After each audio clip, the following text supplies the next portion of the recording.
should you self-manage or get a builder in to do the refurbs for you? That's what we're going to discuss today. And don't forget, guys, if you haven't already subscribed, hit that subscribe button and the notification bell so you don't miss any of these great videos that I'm going to be posting out there.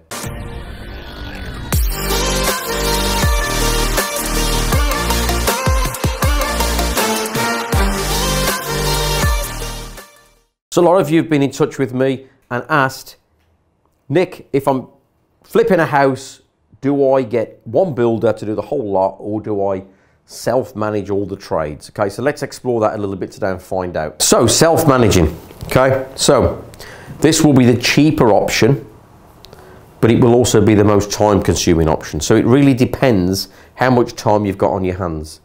Do you have time to manage the trades? Have you got a full-time job? Everybody's situation is obviously different, okay?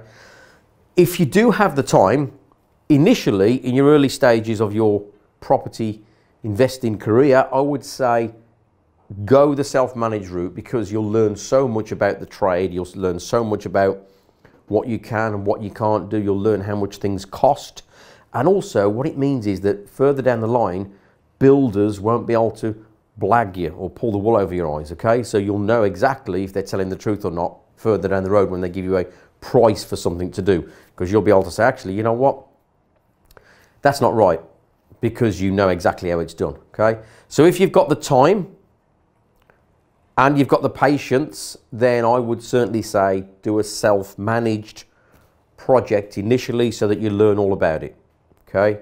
So if you're going to self-manage, what are the things that you need to you bear in mind, okay?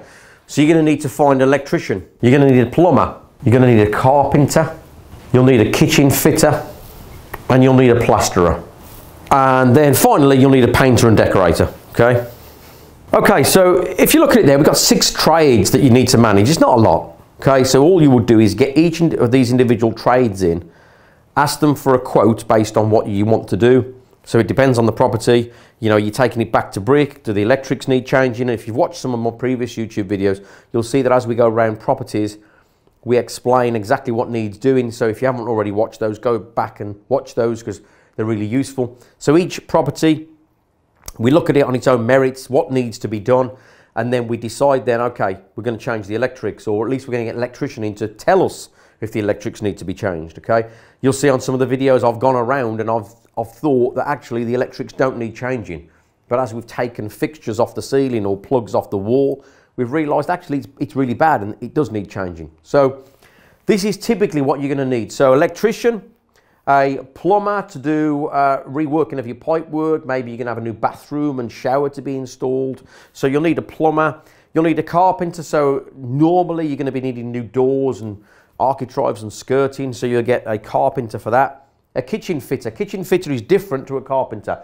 Yes, lots of carpenters can fit kitchens, but really you want to try and get a kitchen fitter because they're faster, they're quicker, and they only fit kitchens. That's what they do day in and day out, okay? So, kitchen fitter, plasterer, goes without saying. You want really nice, smooth, clean walls, so get all the walls plastered, ceilings plastered, gives it a really nice look. So get a plaster in there, and then obviously at the end decorate. Now, sometimes my kids will say to me, actually, Dad, can I earn some money this week and go and paint? So I'll send them into one of my refurbs and they can go and paint for me, okay? As long as it's emulsion, don't let them loose with the gloss.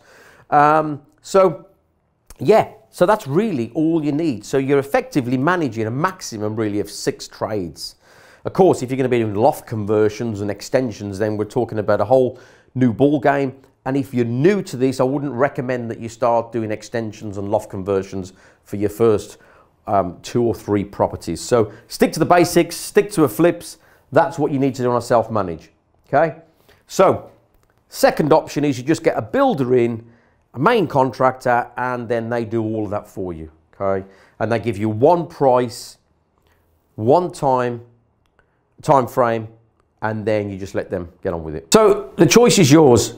I would recommend, as I say, to go down the self-managed route because you're going to learn so much about the property, so much about the industry and about what you can and can't do and how much things cost. Whereas if you've got a builder and he's just giving you a price of £20,000 for the refurb, yes, he will give you a breakdown if you ask, but most of the time you won't really know what's involved in that. You won't have had that detailed discussion with him, okay? So my advice would be self-manage, get to know your business. Remember, if you watch one of my previous videos, I think it was over Christmas, is that successes of multimillionaires is that they get to know their business, okay? So one of your greatest successes is going to be you need to know everything about your business.